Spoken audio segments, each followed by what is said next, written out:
In this guide, I will be showing you guys how to fix Roblox not responding. Let's get started.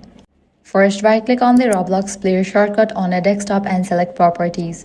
Once the Properties window opens, go to Compatibility tab. Here, enable Run this program in Compatibility Mode for and select Windows 8 from the drop-down menu. Then click the option called Disable Full Screen Optimizations. After making these changes, click on Apply and then OK to save everything. Next, right-click on Roblox again and choose Run as Administrator. Then try launching the game to see if the issue is fixed. Next, launch your Settings app, navigate to the option Apps, head over to the option Installed Apps. From the list of apps, find Roblox, click on three dots, navigate to the option Advanced Options. In this page, you're going to find the option of Terminate, click on that.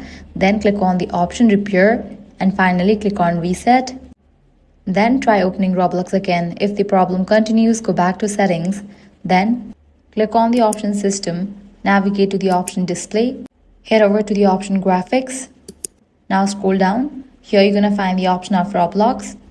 Click on the drop down for Roblox and select the option High Performance Intel. Click on Reset.